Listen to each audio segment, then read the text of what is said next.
Bread and circuses. Hi, I'm Dave Arnott, the Christian Economist. Give them bread and circuses, and they'll never revolt. The phrase originates from the Roman poet Juvenal, who stated that the Roman government used this method to win votes by popularity. Bread and circus refers to the strategy of giving citizens what they want to distract them from what is going on in the government and the economy. See, in ancient Rome, the empire centered around their emperors. As the emperors and their power grew stronger, the citizen's role became less prominent.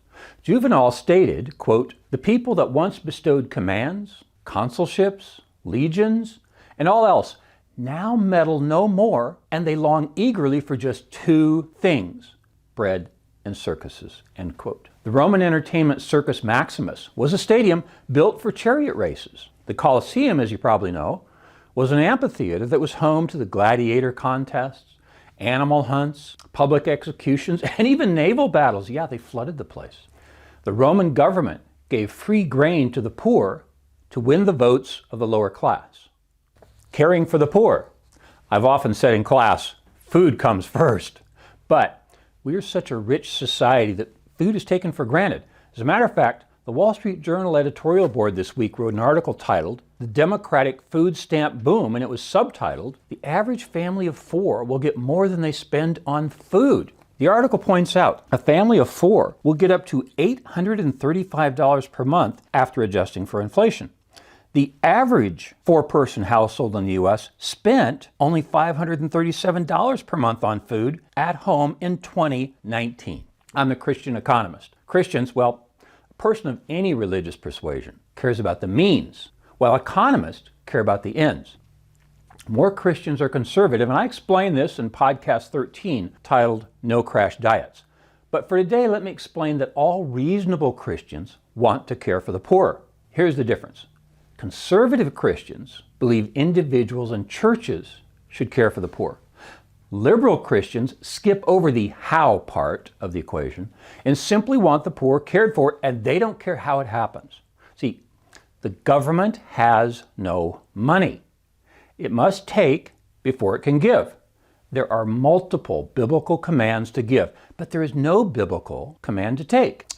In the last chapter of Biblical Economic Policy, Sergei Sadamatov and I explain the Christian's economic role for the individual, for churches, and for the government. Most Bible-following Christians understand that how we care for the poor is important. Liberal Christians don't care how it gets done, and so they favor government largesse, as explained this week by the Wall Street Journal editorial board that I've just quoted. The hero for caring for the poor among individuals is the Good Samaritan, or the capitalist Good Samaritan, as I call him. That's because he used his own goods to care for the man who was robbed while going down from Jerusalem to Jericho. The church gets their commission when they are ordered to care for widows and orphans in their distress in James 1:27.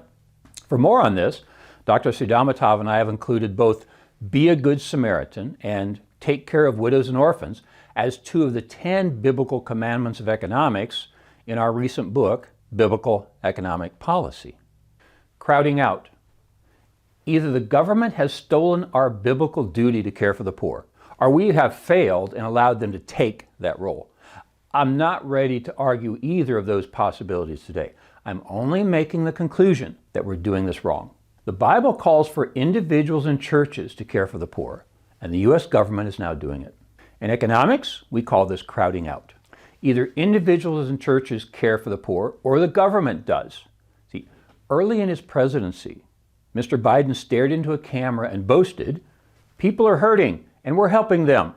See, a large swath of Americans agree that government should help, but that's not what the Bible says. In their book titled For the Least of These, Ann Bradley and Art Lindsley state, the government should punish evil but not do good.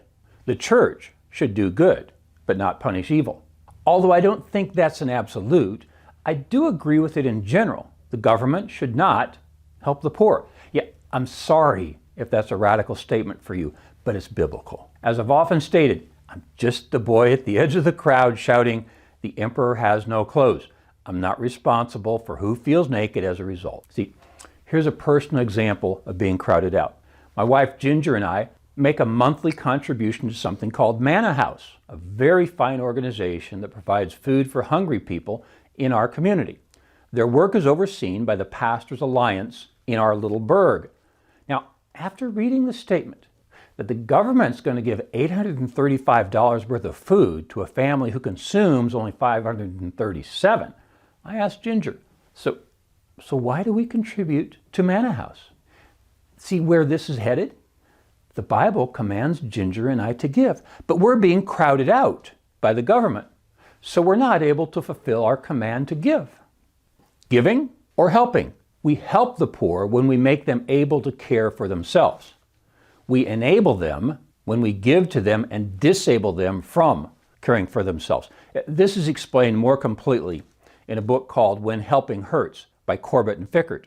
Let's go back to the Wall Street Journal's comments about increasing food to Americans. They write, the USDA hilariously states that Americans need to consume more calories because they're fatter. According to government data, food stamp recipients spend about 20% of their allotment on sweetened beverages, desserts, salty snacks, and candy. A study in the 2018 Journal of the American Medical Association found that low-income food stamp non-beneficiaries ate more healthy food than food stamp beneficiaries.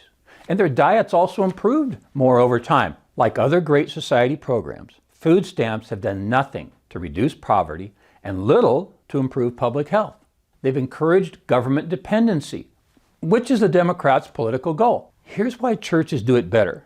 It's because they have a personal relationship with a needy person. Churches take a more holistic view and see the poor person as made in the image of God, as I explain in my podcast number 32. So churches are able to care for the poor while enabling them from mental, physical, emotional, and spiritual angles. See, father of one of my freshmen explained his son skipping my class as a spiritual problem. Okay, that's interesting. I would have said he made a commitment to come to class and didn't keep it. So maybe it's a moral problem. But do you see the variety of needs that his father and I can diagnose? See, the government would just give the kid more money. That doesn't solve the problem.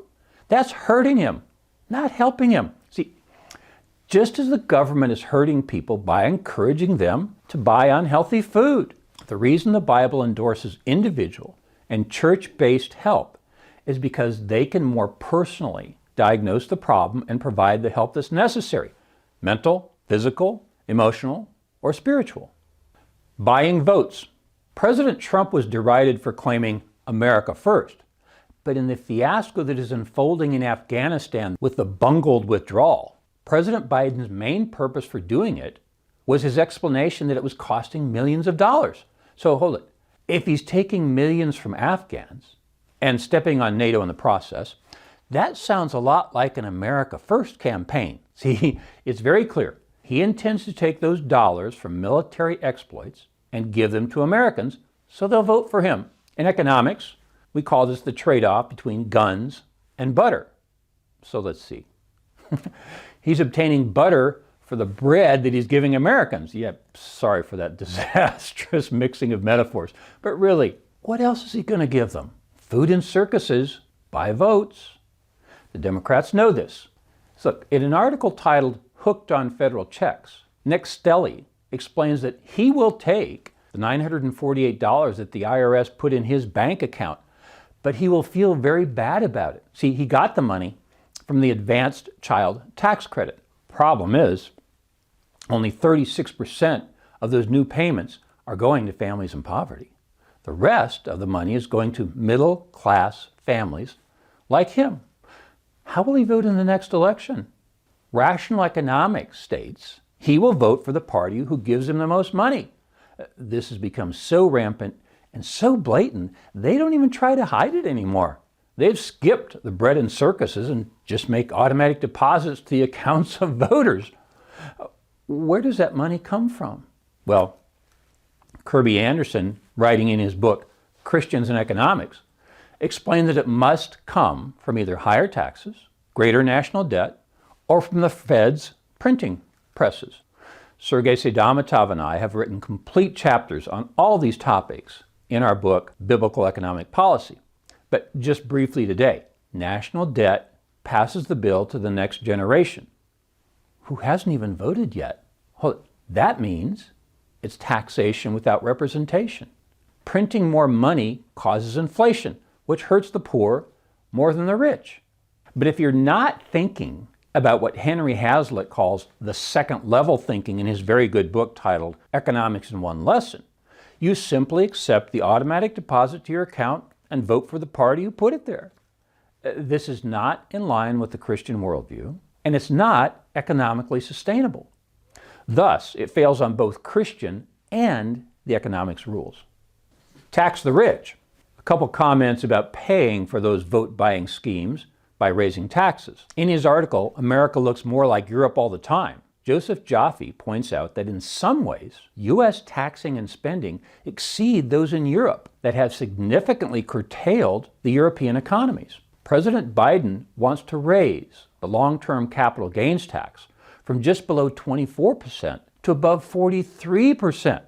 Switzerland has no such tax. Hey, in Britain, inventor of the welfare state, it's 20%. And in Germany, it's 26%. And President Biden wants to go to 43%. See, I want to ask the president, what does he have against elementary school teachers in Nebraska? You know, the state doesn't keep their retirement funds in a big vault under the Capitol building in Lincoln. It's in stocks that President Biden wants to tax. See, somebody always pays, writes Mr. Jaffe. He continues, the laws of economics still apply. Why is inflation climbing on both sides of the Atlantic? The same adage, too much money chasing too few goods, writes Mr. Jaffe. As I've often said, you can change economic policy, you can't change economic law. And the one thing that separates rich from poor nations is policies that promote production, as I've explained in podcast number 27. Oh, further, the New York Times this week reports the Biden budget promises to reshape the government's role in the economy, end quote. That is true, but not in a way that's consistent with biblical principles. Back to Mr. Jaffe again. He points out, as government expands and hands out more goodies, it also tightens its grip on the economy. It shrinks the private sector, which is the engine of U.S. wealth creation. It is no accident that Europe has grown more slowly over the past 40 years as government spending, regulation, and taxes have increased. They're all using bread and circuses to buy votes. Let's hope it doesn't work. How about this? What if the rich refuse? Emil Aiken, writing in the Epoch Times this week, reports that nearly 61% of U.S. households paid no federal income tax in 2020. That's up from 44% just 1 year earlier. Okay, we had this pandemic thing, maybe that affected the numbers. She goes on to predict the number of people who do not pay income tax will be 57% in 2021. If you don't understand the bumper sticker that asks, who is John Galt? You need to look it up. That's because it is rational economic behavior for people to vote for the party who gives them the money. It's also rational economic behavior for the 43% who pay the tax to leave the country.